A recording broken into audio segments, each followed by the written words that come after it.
Assalamualaikum warahmatullahi wabarakatuh. Alhamdulillahi rabbil alamin. Wassalatu wassalamu ala ashrafil anbiya'i wal mursalin wa ala alihi wa sahbihi ajmain. Amma ba'du. Pemirsa channel Ilmu Waris yang dirahmati Allah, berjumpa kembali pada program pembahasan tentang syarah matan rohbiyah, yaitu syarah yang membahas tentang ilmu faraid atau ilmu waris. Pada kesempatan kali ini kita akan memasuki bab as-sumni, yaitu bait pada ke-37 sampai 38 yang membahas tentang bagian waris seperdelapan. Baik, kita langsung saja masuk ke dalam isi pembahasan daripada matan ini. Qala al-muallifu rahimahullahu ta'ala nafa'allahu bihi wa bi ulumihi fid dharaini amin amin ya rabbal alamin. Wasumnu lizaujati wazaujati ma'a banina au ma'a banati. Bagian waris seperdelapan adalah fardu untuk seorang istri maupun beberapa istri. Ma'a banina au ma'a banati, yaitu jika ada bersama dengan atau ada anak laki-laki atau ada anak perempuan dari suami yang meninggal. Au ma'a auladil banina fa'lam wala tazunnal jam'a syartam fafhami. Au ma'a auladil banina fa'lami, atau cucu dari jalur anak laki-laki, ketahuilah. Wala tazunnal jam'ah syarton fafhami.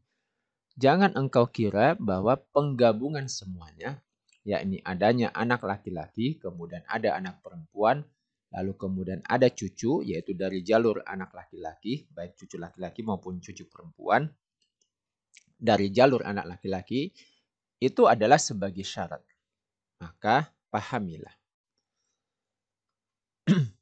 Jadi yang mendapatkan bagian seperdelapan itu hanyalah satu saja, yaitu siapa? Adalah untuk az-zaujah, yaitu untuk istri. Nah, istri mendapatkan seperdelapan tentu saja adalah ketika yang meninggal atau menjadi mayit adalah suaminya. Nah, kapan istri mendapatkan seperdelapan? Yaitu ketika mayit yang meninggal ini, ya, suaminya daripada istri ini itu adalah dari mayit ini itu ada anak yang lahir, baik anak laki-laki maupun anak perempuan, ataupun ada cucu laki-laki dan cucu perempuan dari jalur anak laki-laki. Di matan disebutkan bahwa yang penting itu ada meskipun satu.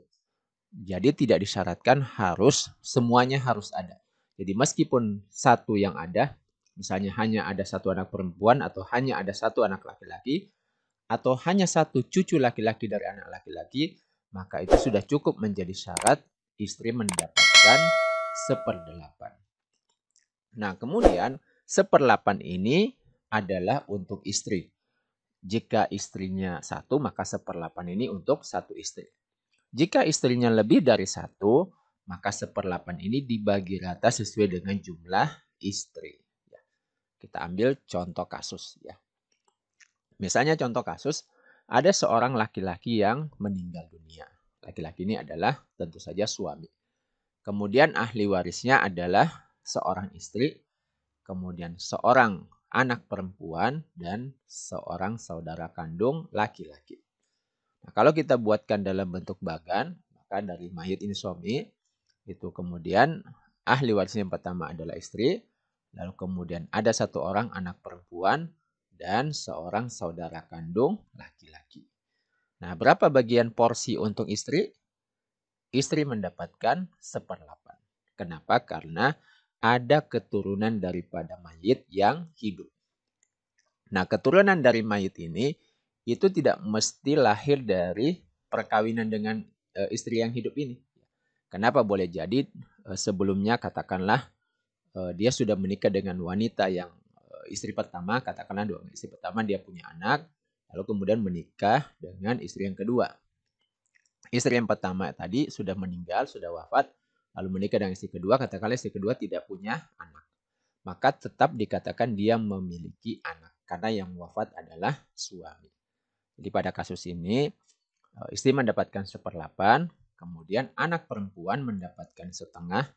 Kenapa? Karena jumlahnya hanya 1 orang dan tidak ada anaknya yang laki-laki atau saudara kandung laki-laki daripada anak perempuan ini.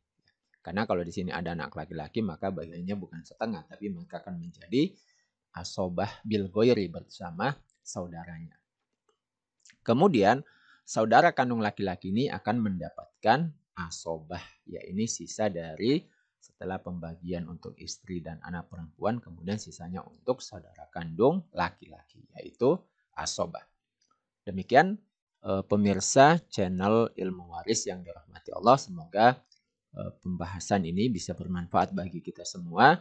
Dan jika pemirsa channel Ilmu Waris ingin mendapatkan materi daripada apa yang sudah dijelaskan tadi, silahkan diunduh, di-download di deskripsi dari video ini. Demikian, insya Allah kita akan bertemu kembali di pembahasan berikutnya. Assalamualaikum warahmatullahi wabarakatuh.